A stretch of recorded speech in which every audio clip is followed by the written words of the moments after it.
Hi, everyone. Welcome to today's webinar, the practical application of tracer gas leak detection and cleaning methods for air-cooled condensers. My name is Scott Schwieger. I'm Senior Editor with Combined Cycle Journal, and today's presenter is Gary Fisher of Conco Services.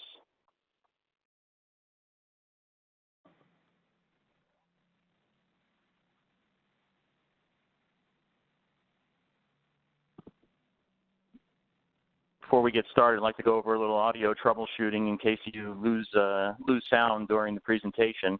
If you just go up to the Communicate menu and press play on audio broadcast and turn up your volume, that should fix it. If not, you can join the teleconference by telephone and you'll have much better quality.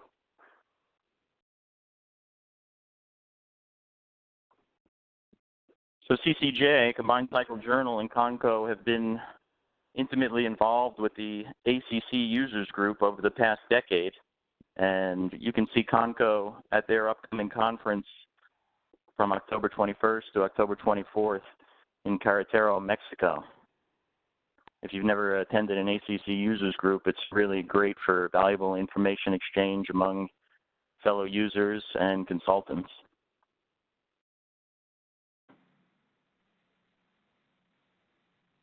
Today's presentation topics are overview of air-cooled condensers, talk about fouling tendencies and cleaning technologies, the effectiveness of the cleaning process, leak discovery methodology, and leak detection discoveries. We'll have plenty of time for questions after Gary's presentation. So we'll use the chat function. There's an icon down at the bottom of your page and on the sidebar. So if you just type in questions that you have throughout the presentation, we'll send them over to Gary and he'll get them answered for you. A little bit about our presenter, Gary Fisher, today. He's the National Sales Manager at Conco Services. He oversees the national sales team and plays an active role in ASME.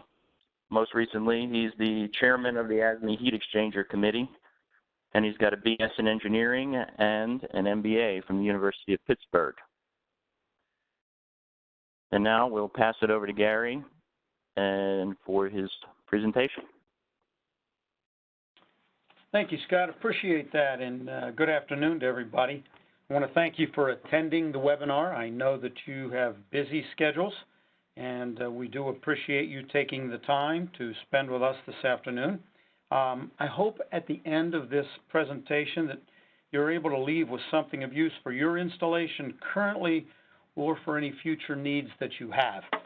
So let's talk a little bit. We're going to talk about leak detection and cleaning on air-cooled condensers. Let's talk a little bit of start-in about ACC units because it adds to the history of how this came about and some of the problems that we run into and that you run into using either of these services. ACC units, they're not the most common form of steam condensate used in power plants today. However, over the past 10 years, they've become much more prevalent. You see them more every single day. So the question comes up, why is that? Why are people building more and more air-cooled condensers? Well, there's a variety of reasons. One, water problems. They may be permit application issues. You may have a situation right now where you have a steam surface condenser, you're adding a unit or expanding a unit, but you can't get the permit. You're not allowed to use any more of the water there. Or possibly you're building a new plant and you're building it onto a river or some body of water that is currently being used by other plants, and you cannot get a permit because there are no more water resources for you. It could be that you're building this plant out in locations where you don't have any water. Maybe it's out in the desert area. Water is very scarce, and you don't have access to water at all. Or maybe you're putting it wherever you get your fuel, like a mine mouth power plant, and inadequate local cooling sources are not available for your particular unit. You could also run into other situations. I know in the Northeast, Sometimes if you have cooling towers and you get that cooling tower plume in the fog, it drifts up in the early hours of the day, covering the highways, and if the temperature is at the proper, let's say below freezing, you can actually freeze up that highway system and cause safety concerns. And so you run into problems with safety. You may have a thermal pollution or a once-through system that you cannot dump the water back into the source itself, and therefore you can't use the water at all. Or in some instances, you just get a lot of pushback from the local gentry who'll say, hey, listen, those cooling towers, they intrude on our rural landscape, and we don't want them. And so air-cooled condensers become a very viable solution to your problem right there. Well, what are some of the problems that you have with air-cooled condensers? Well, first and foremost, the installed costs tend to be more expensive than water-cooled equivalents. Air-cooled condensers are quite large. They've got a lot of structure to them. They're quite high in the air, as you will see from some of the pictures that we take, and you have to have a structure underneath to support them. You've got large fans. You've got a large footprint. And so the actual cost of maintaining these units and also erecting these units is higher than a water-cooled equivalent. So you've got problem one. Problem two is that you have an energy penalty that's incurred during the summer months. Just when you're trying to push your unit to maximum capacity, the air temperature begins to increase, 80, 85, 90 degrees, and you begin to lose the heat transfer capabilities of the unit itself. And so you suffer this energy penalty right when you need it the most. And yet, even though these two issues are a problem, in many instances, it's still the proper way to go. So let's talk a little bit about the ACC before we go any further into how they're used and how we clean them, and just talk about the construction. Most of them are A-frame. There are some out there today that look like an inverse A-frame or a V-type where the fan is actually above and it pulls the air up from the bottom through the fins and then out through the fan on the top. But most of the ones we see, the fans are located in the base of the A-frame. So the fans bring the air in from underneath, come up through the fan. The air is then forced up through the fins, which are on the side panels, and the fins create the surface area which allow you to do your heat transfer. You can have different condensing sections within this unit. You can have a parallel flow and a counterflow. You have an air removal section in there also on each side of these panels or each side of the A-frame. And finally, you've got some very large, lengthy diameter piping. Some of it's exhaust piping. You also have steam piping out there. In some cases, it's condensate piping or some other type of pipe or that you have running out to the unit. Quite large, and they're out in the elements. The big thing about the air-cooled condenser, it is out in the elements, and Mother Nature can do what it wishes to that particular unit. So if we just take a look at what I've been speaking about and look at the air-cooled condenser and what it looks like from a construction standpoint, this is a street. This is what they call a street, and on the top of that picture is the steam header. So the steam comes out of the plant, it comes up the side of the unit, across the top, and the steam then flows down those finned panels, which are shown on either side.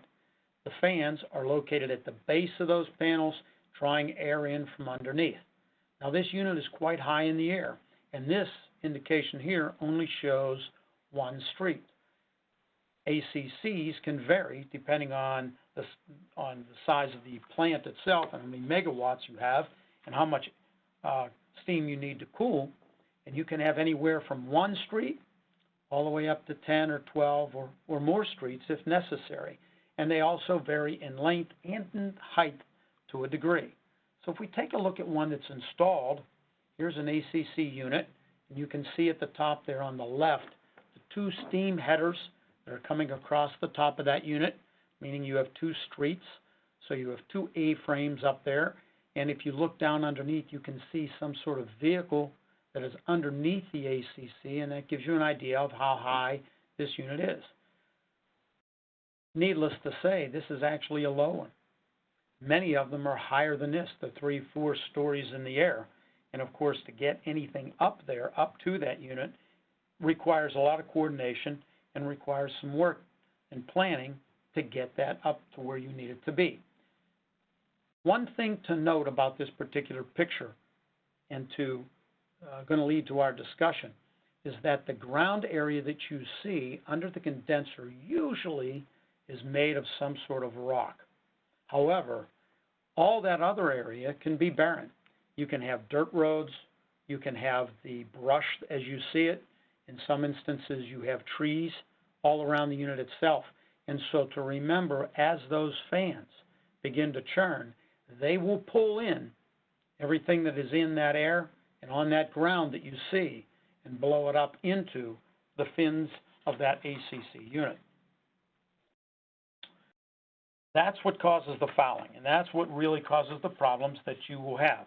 Not only do you have a situation where you're trying to deal with varying air temperatures, which can range from below freezing up to over 90 degrees, but now you've got this problem where the fins, which are very close together, now can be impacted by everything that the fan is pulling in and blowing up into the bottom of those fins themselves. And so the fins tend to collect pollen, dust, insects, plastic bags, anything that is on the ground that is loose can be pulled up into the unit.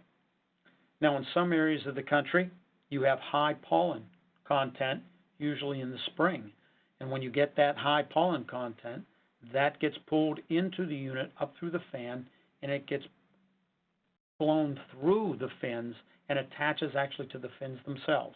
This actually acts like a surface or a sticky surface, allowing the dirt and the dust and the insects to actually stick to those units more so. And so what happens is you plug these fins up, and as these fins begin to have this debris plated on them and eventually be coated, you lose surface area. And when you lose surface area, then you lose the heat transfer capabilities. So now you've got a reduced airflow across the fins. You're reducing the heat transfer, and that can reduce in time generation capacity. Now, sometimes in the spring or even in the summer months, I guess, as it gets pretty warm, and you're trying to condense the steam, water is sometimes sprayed on the tubes. And it's a good way to solve a problem in the moment. The water will cool down the fins, and it will enhance your heat transfer.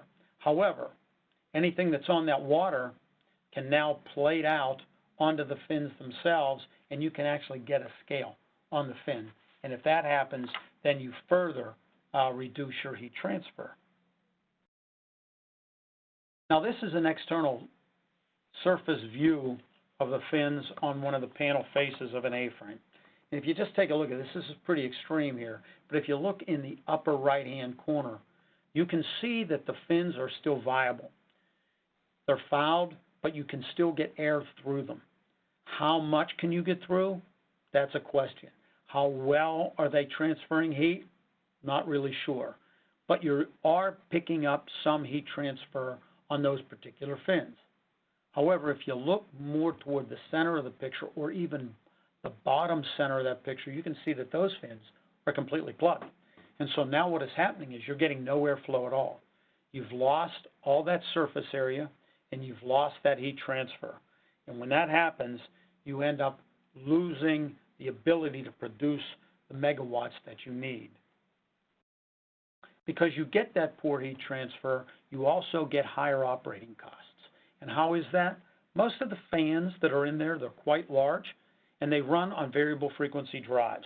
And this drive is powered by the differential pressure, which is across those panels. As that differential pressure increases, the fan drive begins to impact or move that fan faster, trying to get more air to push up through the fins themselves. So the more you impact the fins, the more that you have fouling, blocking those fins, you also increase your fan motor drive, which in turn compacts the problem, because now as the fan spins faster, you've got more of a tendency to pull more debris and dust up through the fan and playing it out in on the tubes themselves. So now you have these poor heat transfer, you get a deterioration of your turbine back pressure, and then of course you get a restricted megawatt output. Given the fact that some of these units have to go back or be scaled back in the summer anyway because of that energy penalty that you have due to the increased temperature of the air, and now if you restrict it even more, you become a point where you're losing quite a few megawatts, possibly up to 20 or 30 megawatts. Now, you've got this fouling in the tubes, and you're going to have that up there. So the question is, how do I get it out? What do I do to get rid of the fouling that's in those tubes? Well, there's three basic methods that we've seen in the past. One is a fire hose, one is a high-pressure hand lance, and the third is the automated cleaning machine. So let's just talk about each of these independently and move on. The fire hose, high volume of water, however, it's got a low washing effect. Why is that? Because you don't have a lot of pressure. You don't have a lot of pressure coming out of that hose, and you're restricted by the person who holds the hose. That's the one that's going to direct the water flow out of that air hose to the area that you want to clean. What you're really doing is you're cleaning off all the loose debris. Maybe in the specific area where the hose nozzle is located, you do have a good cleaning action, and that particular area can remove the fouling that is in the tubes, but anything outside that immediate area is just going to remove the loose debris, and in some instances, the pressure of the water is going to compact the fouling that is already existing in between the fins. And so now you've got a bigger problem in that it's more impacted in there. The second problem is you've got to take the unit out of service in order to do this, and you're going to have to erect some sort of scaffolding or ladder. And so now you've impacted not only the cleaning practice, but you've got safety involved, because you've got to worry about the safety of the individual that is moving that water hose up that scaffolding or up that ladder, and you've got to make sure that they are safe while doing the job, which impacts the amount of time it takes to do the job, on top of the fact that, hey, your improvements are going to be quite small since only a portion of that debris is removed, and you're impacting the remainder of that debris by packing it in tighter. High pressure hand lance, a little bit different, low pressure water or low consumption of water, but a high water pressure. It works very well on the area that you're standing in. As long as you're able to maintain the proper angle of that high pressure hose, you are going to be able to remove most of the debris between the fins. However, once you start to move that angle, and that's predicated by the operator, you begin to move that angle, you lose the effectiveness of the high pressure in removing the debris. You also now increase the pressure on the fins themselves, and so you can do some damage to the galvanized surfaces. And in this case, we're saying snap-off fins. That's possible, but probably a higher incident of damaging the fins by bending them. Remember, they're very close together, so as we bend these fins and they begin to touch, we are now losing the airflow between the fins and thus losing surface area. And we're now going to lose our heat transfer there. Again, you got to take the unit out of service. You've got scaffolding that's got to be erected, or you've got to put up the ladders, and thus you've got a safety incident that could be involved, certainly safety practices that have to be maintained. And again, your improvements are really quite small overall, because only a portion of that debris is removed. The rest, again, could be impacted or packed tighter together, or you could end up damaging the fins themselves. The automated cleaning machine, the automated cleaning system, as we like to call it. You have a significant volume of water, but at a pressure that avoids fin and tube surface damage. Now, what do we mean by that? You've still got a high pressure. You've got a nice high pressure on this water, but because of the angle that's maintained, you're able to clean out in between the fins. The pressure and the volume combination is able to remove the fouling between the fins, and yet because you maintain the proper angle, not damage the fins themselves. The water itself contains no additives, just pure water, so you don't have to worry about EPA regulations or collecting that water necessarily underneath this large piece of equipment. The nozzle beams, they can be matched. You can change them to optimally match the proper angle for your particular design and for the geometry of your particular unit so that you don't damage those tubes. You can also move that nozzle with some leniency towards the panels or away from the panels to meet your particular configuration. And there are different types of configurations out there as far as ACC units go.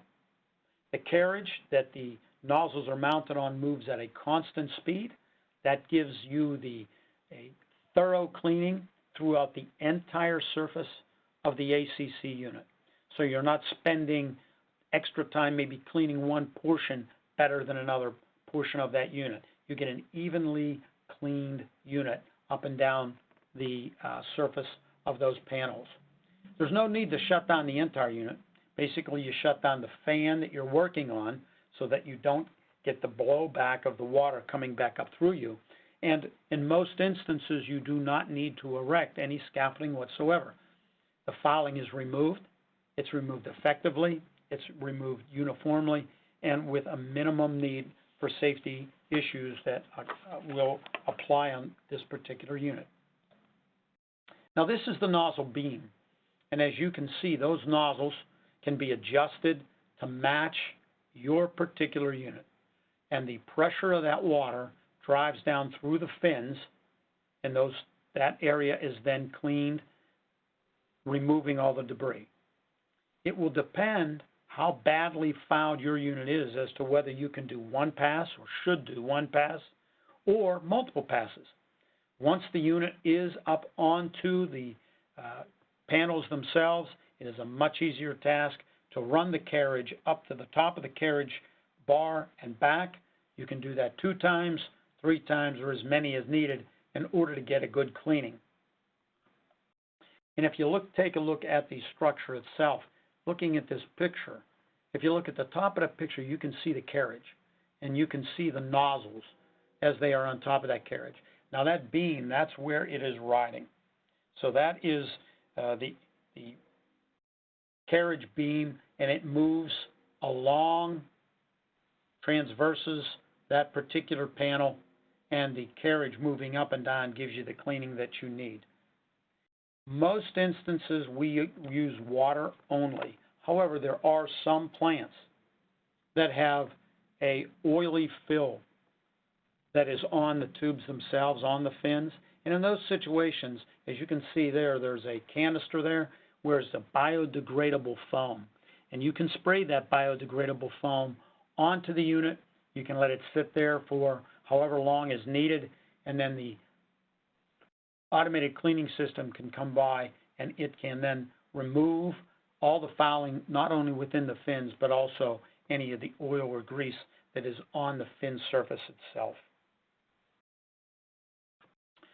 To note in this picture, this is a newer ACC unit. You can see that these panels are pretty straight. You can run the entire length of that ACC unit, of that street, if you will. There are older units that do not have this type of construction. They are panels with beams in between where the units are welded or bolted together. This unit can be adjusted to match up well on those units as well. So the cleaning system is adaptable not only on this new unit, but also on those units that are a little bit older.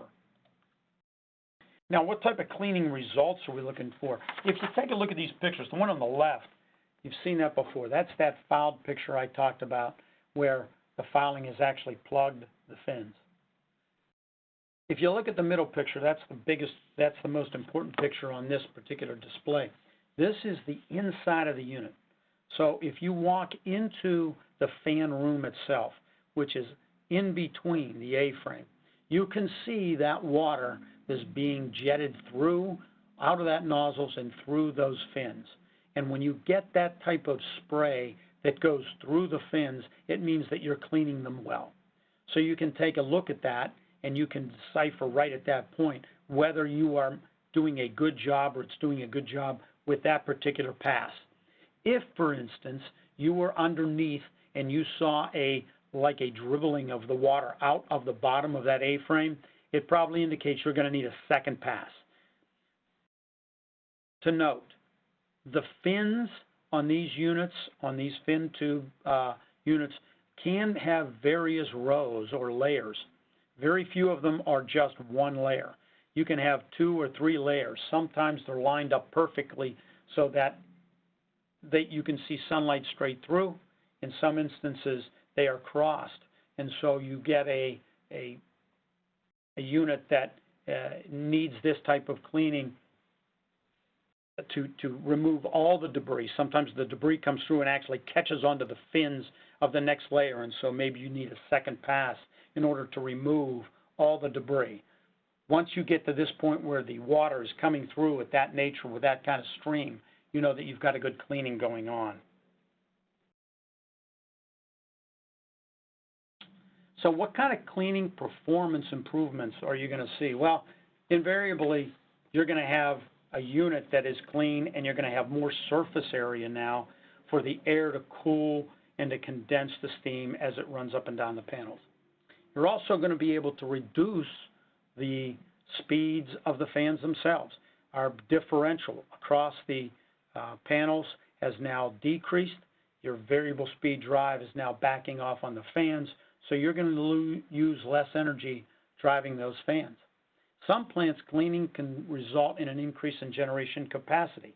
In fact, we're going to say in a lot of these instances, because you're going to see a reduction in turbine back pressure. That should happen immediately. You should be able to see that before all the cleaning is done on a particular unit.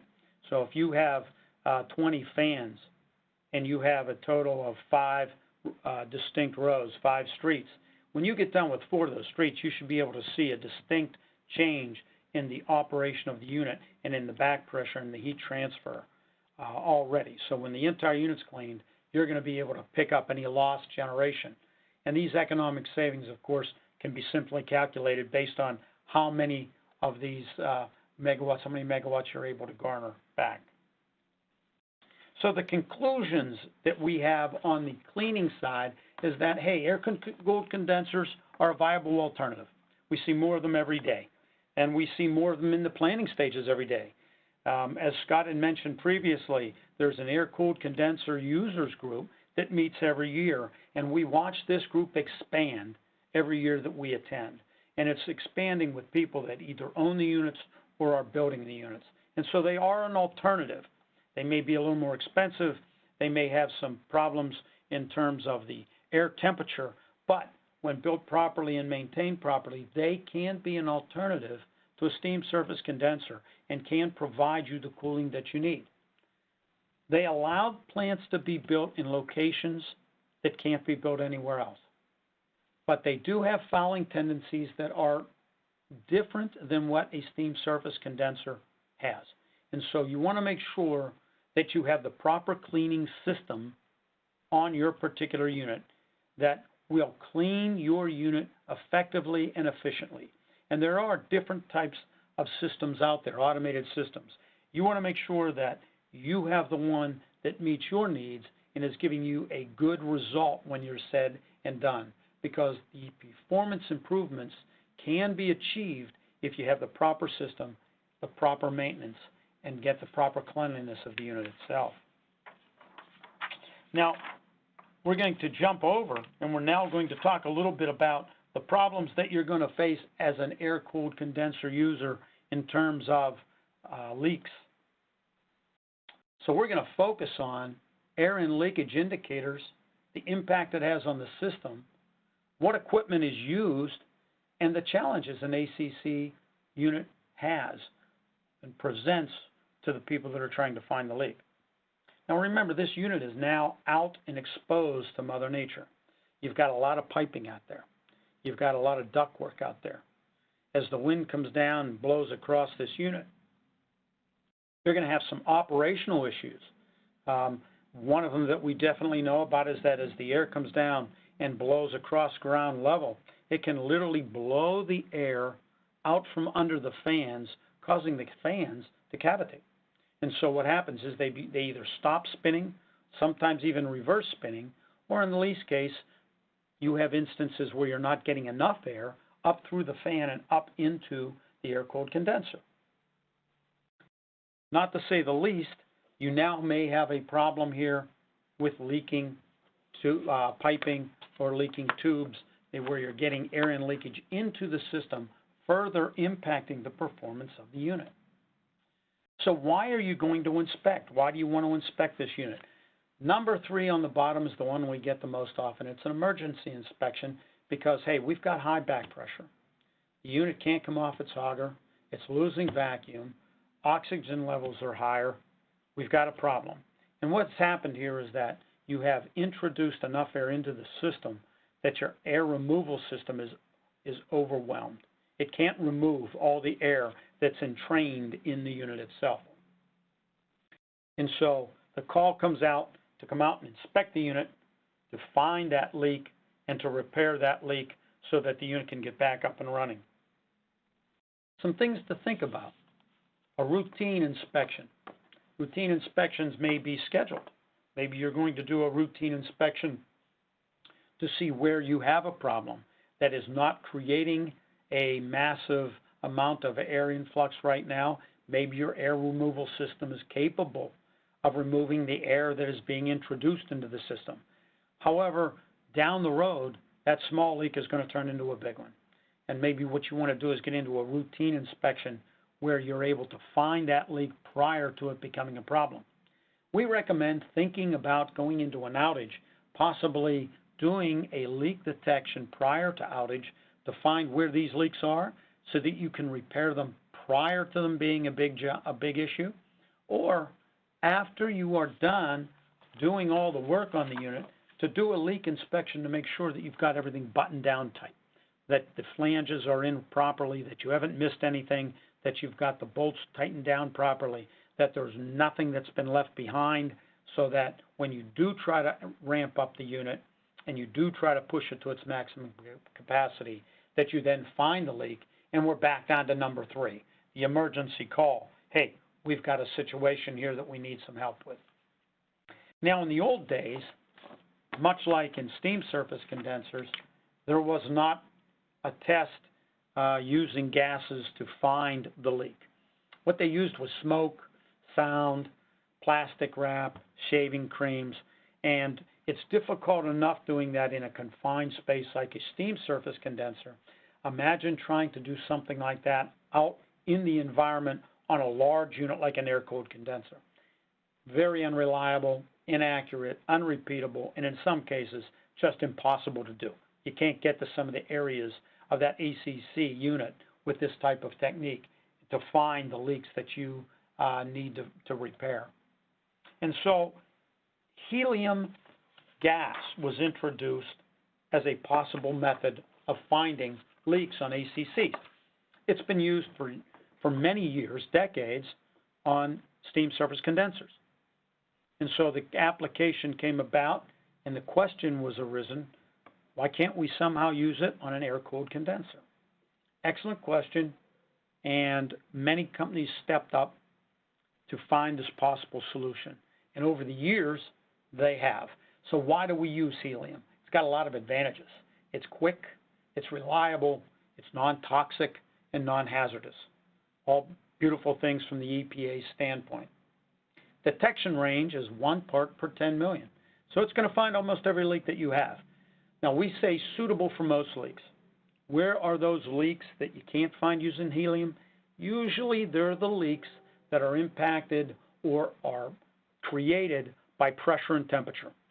So when the unit is running and you've got high pressures on this unit and you're at high temperatures and you get a small crack and it opens up under those conditions, when you begin to shut the fan down and when you begin to turn down that particular unit so that you don't have as much heat on that particular side, sometimes those cracks will seal and you won't be able to find them.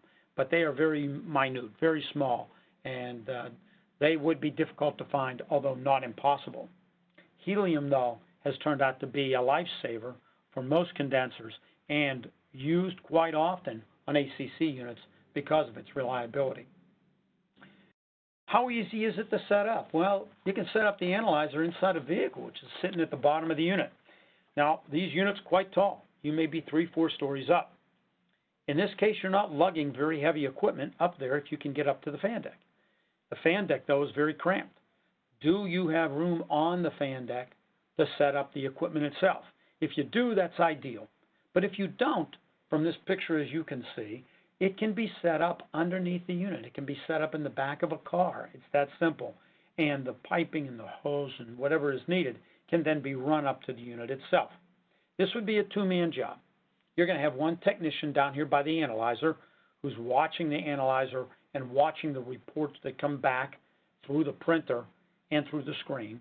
And then you're going to have a technician that is actually up on the unit, and he is up there spraying the helium out onto the unit so that you can find the leaks themselves.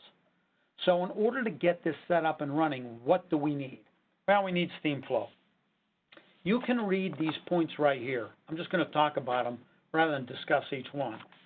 Basically, we need steam flow in order to move the helium from the injection point down through the system and down toward where the leak occurs. If we don't have steam pressure, that helium will reside wherever it is injected into the unit, and it will act like a bubble or a cloud. It will float within the unit. You will get false readings. It may never get to that point that you're looking for to repair that leak that you're looking for. And it can give you false readings and give you issues when you start a unit up if you haven't removed it. So the steam flow does a variety of things for us. One, it clears the helium out of that particular area. It moves it down into the area where the leak occurs, and it also then removes the helium so that you don't get any more false leaks. So it's imperative that you have steam flow in this particular unit in order to get the right readings. So we've got this large unit. Here we are. We've got it. And the question is, where do I start? Where in the heck do I start? I know I've got a leak. Where do I start looking for this? This is critical that you hire a company that has experience doing ACC units. That experience plays out immensely on an ACC unit. Where do you start? Well, we find that in many cases, the air leakage is found below the fan deck. And that's a good thing when you're able to keep it below the fan deck, because then you can usually find that problem in 1 or 2 shifts. As big as the unit is, it's pretty quick to find. However, there also may be indications where you think or where it points to the fact that the leak is above the fan deck, but in actuality it's still below the fan deck. So an experienced technician is able to ask questions, is able to do some research, and is able to depict this right away, pick it up, and able to save you time and money by finding that particular leak. Where could they be? Well, here's a bypass. There's a Hersig bypass. It can be in any of these lines. This is one of the places that we certainly look for right away. Another place that we look along these lines is the cracks underneath insulation. And we run into this quite often.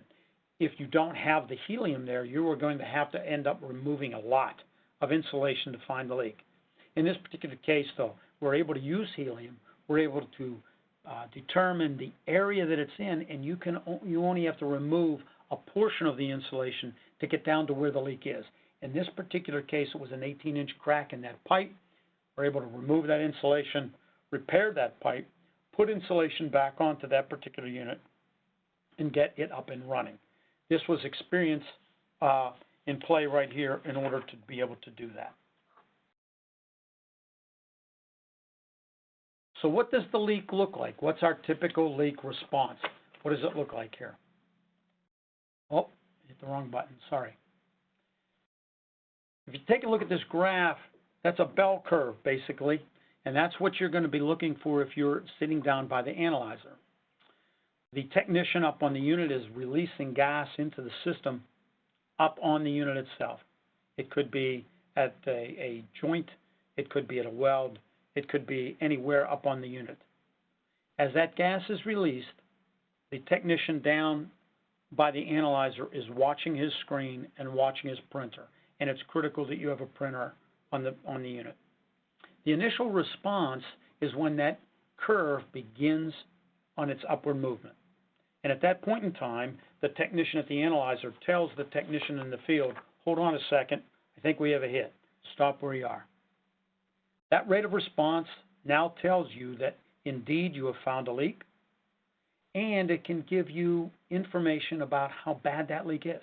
How bad is it? How high did we go there? How much helium is leaking out, and in what time frame? So now we have a pretty good indication of how big the leak is.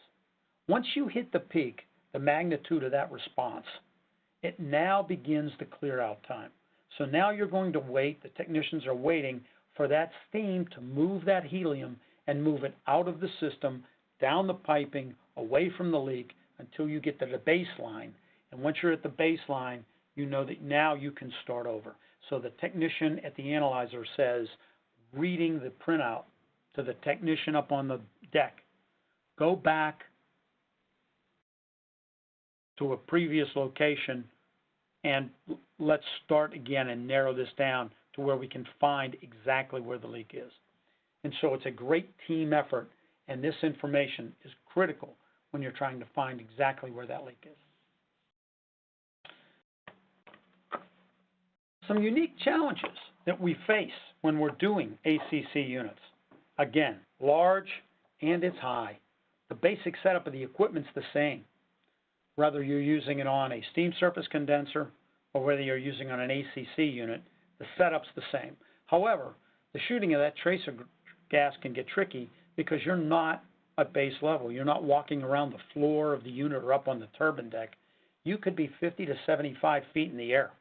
You may be up on a ladder, up on the top of one of the panels that are on the A-frame itself. So it's going to be tricky in order to get to the particular areas you need to get to. ACCs have large volumes of stairs and streets. Sometimes these streets can be quite long, 30, 40, 50 feet long, even longer. And what you've got to do is you've got to have your gas cylinders placed in critical applications so that you're not constantly moving them. If you have to constantly move them, you're wasting time. So again, an experienced crew is going to be able to take a look at your unit, go up, place the cylinders where they need to be, have ideas already where the leak is, and then move forward to find that particular leak. The methodology. What do we use? How do we use it? Well, the shooting probes are the shooting probes. That's what we use. That's how it works.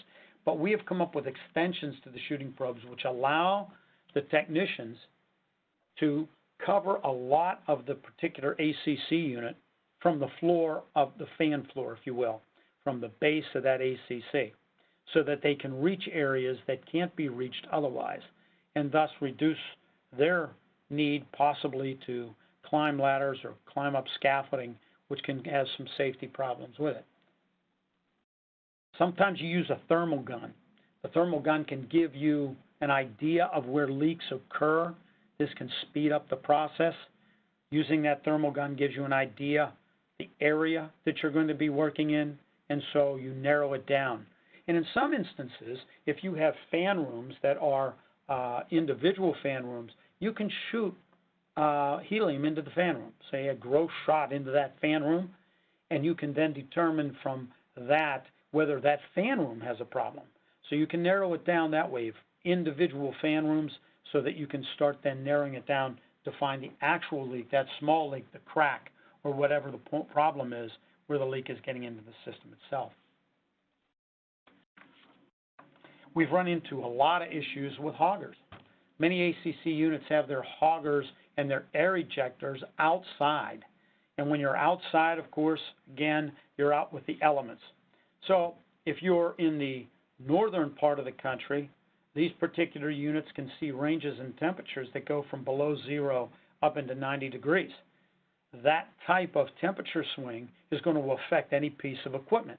And in this instance, many times these hogger valves, they won't seat properly over a period of time. And when they don't seat properly, that causes air in leakage, which can overwhelm your air removal system. So a hogger is a primary area where the leak detection crew can go in and begin to look for that particular type of problem. These types of problems are seen on ACC units as compared to surface condensing systems. And this is just what the Hogger looks like. And as you can see here, it's underneath the unit. That's the fan shrouds. That's the construction unit. It gives you a good idea of all the structure that is used on an ACC unit, the cost and how high it is. But if this valve fails or it doesn't seat properly, then you can get air and leakage into the system.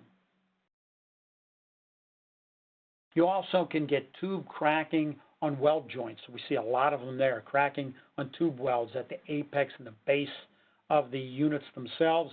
Some of these plants, they have weld leaks at the thugmator end bundles. You get bundle weld leaks. You also get leaks in exhaust ducts and bellow leakage. So these are primary areas that you're going to look for whenever you have a leak into the system. And these are just some pictures that we show here of first tube weld leaks on either side of the bundle. This is what we're talking about. You're looking at the panels themselves and where they're welded at the bottom and the top of the unit. That weld can cause a leak. Here's an interesting one. We run into this quite often. This is a stress cracking. This was a unit that had a problem. It had to have temporary repairs. They removed the fins. They used some mixture in order to do that repair. But what they've done is they've caused stress problems and stress cracking right up that tube, right at the end of where that repair has taken place. And so wherever there's a repair being done, that's an ideal place for the leak detection crew to go in and take a look and monitor that particular situation to find a leak. Here's one. It's a leak on a bundle where it was welded to the exhaust duct. Anytime where there's a weld, these units under extreme stress from the temperature and the pressure and the wind, Mother Nature beating on it, those welds can get cracks, and that's a place you want to take a look at. Here's another weld, but this is on the exhaust duct.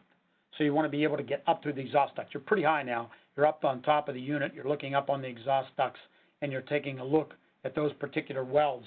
And you want to make sure those welds have no cracks in them.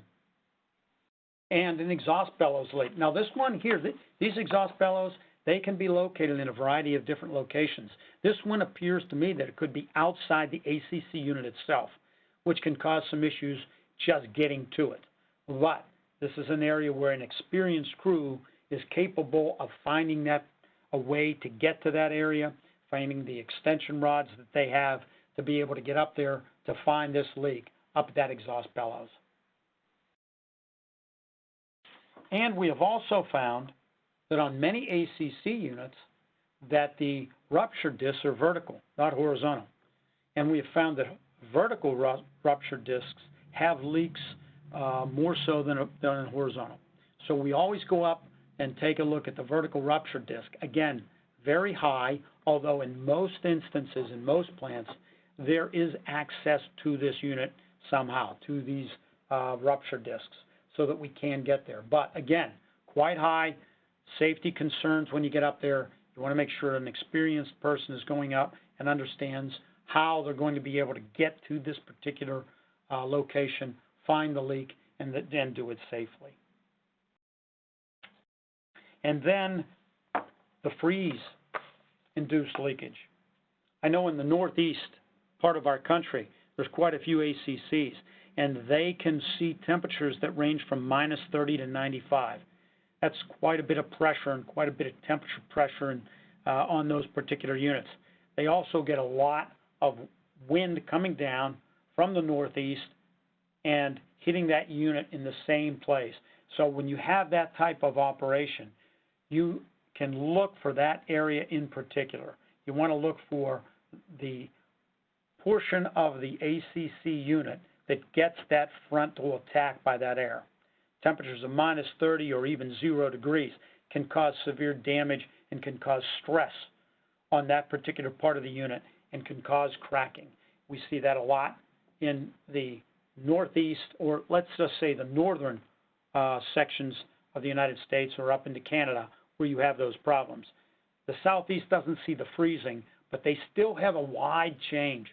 We've seen some of these areas down in the desert areas where you can get down into, say, 30 degrees, 35 degrees, 40 degrees, but you can also get up to 120 degrees during the day, and that type of temperature variation can cause stress leaks on the unit itself. Tracer gas leak detection requires a qualified and experienced technician. You want to make sure that the people that you have out there have experience doing it, that they have been on ACCs before, and that they're able to find leaks and do it quickly and yet safely. In the past 10 years, this process of finding leaks has been around and has been established so that there's now pretty much a standard methodology as to how to go about it. It's not just a pick and choose, a flip of the coin as to where you go. There's a lot of data out there, especially with the experienced teams, that understand how these units work and where these leaks can be found. So this can be a very cost-effective method to maintain efficiency and to find your problems and to repair them as quickly as possible. With that said, I appreciate all the time that you have spent with us. I hope that it has been beneficial to you, and I will now open it up for questions. Thanks a lot, Gary. You're a wealth of information on ACCs. That was a fantastic presentation. Questions have been pouring in here, so let's get to it here in a couple of seconds. First question. When cleaning with the fire hose or hand lance approach, are you cleaning in the direction of typical airflow or opposing typical airflow? Usually it's opposing because you can get to the, it's much more difficult when you're underneath the unit trying to get the water to the unit. Plus remember, these are at an angle as an A-frame, so the water that you're shooting up is coming back to you. So you want to go opposite airflow. You want to be on the outside of the unit, and that's with any way of cleaning, to drive the fouling through the fins and then down through the fan shrouds and down onto the ground. Okay. Related question, how much water do you consume for this type of application? That's going to vary. It's going to vary on the application that you have. It depends on how many passes we're going to have. I can be more specific. I can probably relate that question and send out the specific answer as to how much volume each nozzle takes on an automated system, but it will depend on how much fouling you have, how impacted they are, and how much time it takes to move that carriage. That carriage is going to go at a specific speed, but we're going to set that speed based on the conditions of your particular ACC unit. But if you're looking for specifics as for how much volume comes out of the nozzle, I can get that and relate that, send that back to everybody who has joined this conference. Okay. One attendee's fins are thin and aluminum. Is it safe to use the hand lance on the thin fins with no existing rail system? Well, anytime you use a hand lance, and I'm assuming you're talking the high pressure hand lance, you're at risk of damaging the tubes as soon as you change the angle. If you maintain the angle to be directly straight down, straight perpendicular to the fins themselves, and you can drive the fouling, you're going to be okay regardless of whether the fins are galvanized or aluminum. But as soon as you change that angle, you are now impacting that fin. And I would guess, depending on the thickness of the aluminum, that you could probably do more damage to an aluminum tube, bending it, than you could a galvanized, just by nature of the metal. Okay. Let me follow up a little bit also. Yeah. When you do an automated system, if you're using the automated system and you maintain the proper angle, you shouldn't be impacted regardless of what the fins are made of, because you're maintaining the proper angle and you're not driving the water into the fin. You're actually driving it down next to the fin, removing all the fouling that's in it.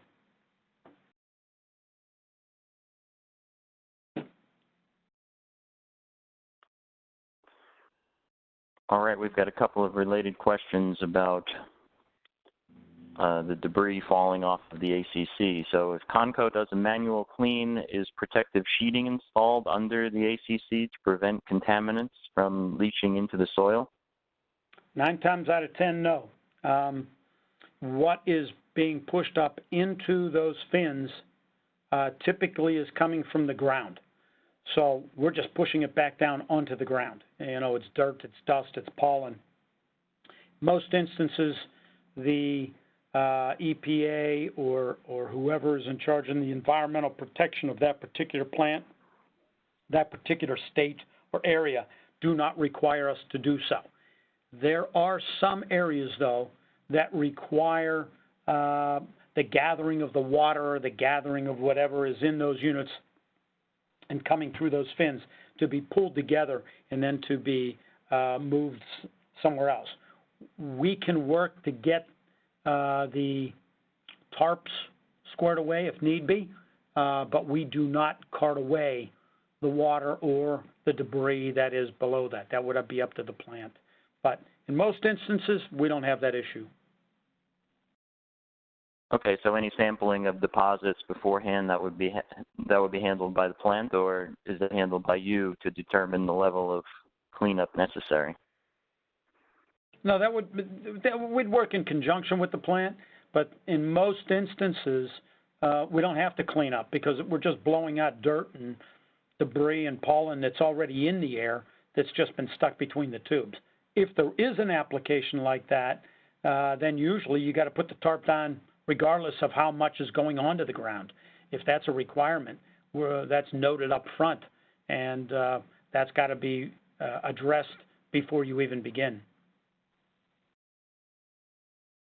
Okay. Yeah. Well, one attendee is at a site in Connecticut, and he says that water or debris cannot hit the ground. So CO2 blasting is not an option if the debris cannot be contained. But you do have ways that it could be contained. Yeah. What you've got to do in that situation is as crazy as this sounds, you've literally got to go underneath these units and you've got to tarp them underneath, and you've got to create a way to catch the water, and then you force that water into an area where you're probably going to have some sort of pump, and you're going to pump it into a container or a truck or something to get rid of it. But we have done that. We haven't done it in years, but we have done that, and there are states or locales, let's say, that do require that. So that gentleman or lady who's in Connecticut, that may be a stipulation, and if so, we can work with them to try to get the tarp set up in order to catch the water and the debris, and then force it to an area where the cleanup can be done. Okay. And I guess this is a matter of opinion, or maybe you have some background on it. Would you suggest to plant grass underneath the ACC instead of having a gravel? No, I would say the gravel. I think the gravel's best. The grass, of course, when you have grass under there, you can get any type of debris off the grass. You can get a pollen off the grass. You can, whatever's in that grass, whatever you're growing, it can be pulled up, and bugs get into the grass. I'm not saying they don't in gravel, but in a lot of instances they do. So most of the ones that we've seen have been in gravel, and they're gravel for a couple reasons. One, you have less debris growing there. You got to keep it clean, of course, but you have less of the insects and the pollen and everything under that particular site. Plus, it's easier whenever you have anything coming off that particular unit, such as water, or let's say you're going to have, one of the big issues I know ACCs have is that they have some oil that comes off of the fan motors themselves and the drives, and it's easier to be collected down in that particular area where you have gravel. So I would recommend gravel. I can't say I've ever seen one that has grass underneath. I've seen them where they have dirt, but never grass. Okay. Moving on, will Conco act as an EPC contractor for selection, engineering, installation, testing of the optimal automated cleaning system for a given site? A little confused by that question. If you're asking whether we would do the engineering for that, no, we don't do the engineering. If you're asking if we would be willing to work with an engineering firm or a manufacturing firm to do testing on a cleaning system, we would consider doing that, but we don't do the engineering. We don't have those capabilities. We can get people we can reference people that can do that, but we don't particularly have those capabilities. Okay. Moving on to some leak detection questions. With helium becoming scarce and expensive, are there alternatives to use in leak detection? Well, we do not use anything but helium on ACCs. If you're in a steam surface condenser, we use SF6, but SF6 is much more controlled, and I can't imagine using SF6 on an ACC unit. I can't imagine the EPA saying, go ahead. So my answer to that is, as far as I know, we only use helium. I know we only use helium, and I don't know of any other source or any other type of gas that is used for leak detection at this time. I can research that, and I can get back to that person afterwards to tell them what I find. Okay, thanks. When looking for leaks, does Conco arrange for any scaffolding required, or is that the plant's responsibility? We typically ask the plant to do that. They usually have a scaffolding contractor that they work with. We have had situations where the plant has said, listen, we would like you to do the scaffolding, and if that's the case, we can do that. We do provide our own ladders. Whenever we do this work, there are instances where maybe we have to put up temporary rails. Maybe the unit you have does not have any rails to hook the automated system on. We can put up temporary rails. We then provide the ladders needed. We also provide the safety harnesses and the safety line. We install that, and we can work with a scaffolding contractor if needed, but in most instances with scaffolding, we ask the plant to arrange with their scaffolding provider to do that.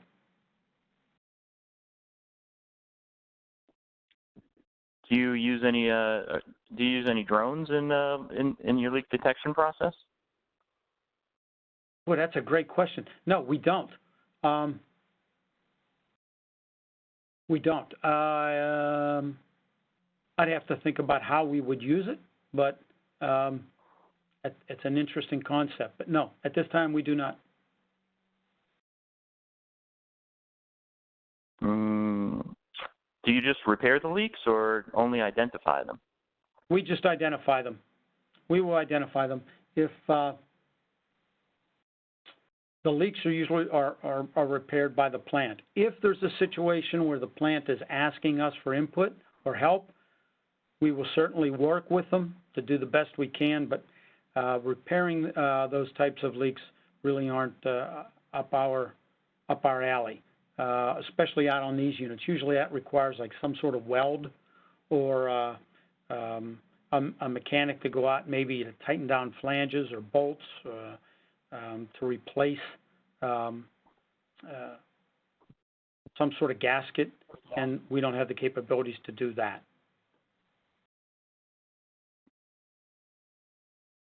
Okay, the next question is two parts. What is the typical time frame from injection to detection on an ACC? Okay, that will really depend on where the leak is. When we inject the helium into the unit, how far is it from the air ejector, which is where we're going to try to put our unit to detect that we have found something. You're probably not talking, if you have enough steam pressure on the unit, you're not talking minutes, but it's certainly not going to be, very rarely is it going to be seconds. You know, It takes some time for that helium to make its way to where the detection point is. If you have a smaller unit, it's going to be quicker. If you've got one of these units that have 20 fans and you've got 5 streets, it could take a little bit of time to get that. And the second part of the question is, how much time generally does it take to clear out the helium?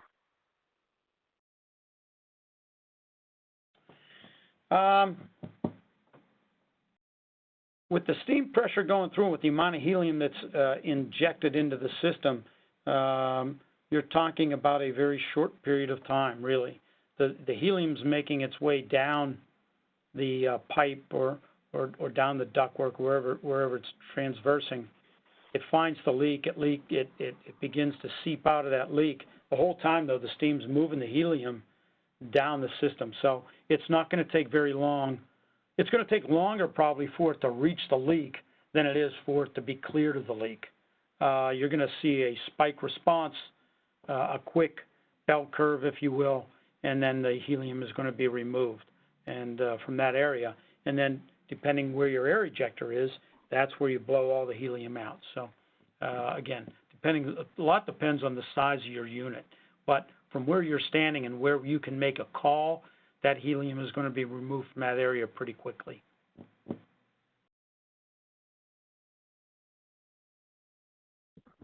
Okay. Let's see. Got one or two more questions, Gary. Back to cleaning. How does Conco's cleaning differ from, say, other companies that might use water and foam? Okay, the big difference here is that the unit that we use, being an automated system, as I showed in the presentation, transverses the entire unit. So it's on a carriage. It makes its way vertically up the panel and then makes its way back down. If you're going to do a 2-pass, it goes up and down. If you're doing a 1-pass, it goes up, it slides over, and it comes back down. Other companies or other installations, let's say, some of them use a single pipe that runs the entire length from bottom to top, or entire height from bottom to top of the unit, and then it transverses across the entire system all the way from one side of the panel to the other, the length of it. The problem with that is that because of that wide distance, sometimes that bar gets cocked a little bit and you have some problems it getting jammed. As far as the foam and the fire hose, I think I tried to explain pretty well about the fire hose and any type of manual operation. You're at the mercy of the person that's operating the manual lance or the fire hose. So you can put foam up there and then foam it down, but in essence you're losing out on the pressure of those particular nozzles driving that cleaning or that fouling down through the various layers of fins and pushing it out down onto the ground on the other side. So that's really the big difference, the automated type system that gives you a thorough cleaning throughout the entire unit.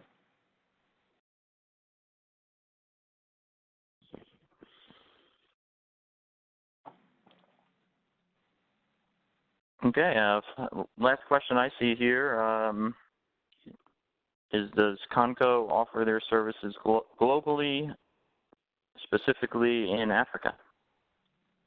Wow, that's a great one. Yes, we do it globally. We do have an international group.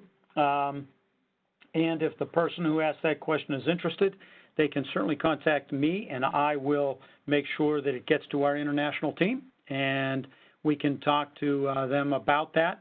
And I'm going to say that, yeah, we can probably make some sort of arrangements to perform that type of cleaning on any ACC unit around the world. We are an international company.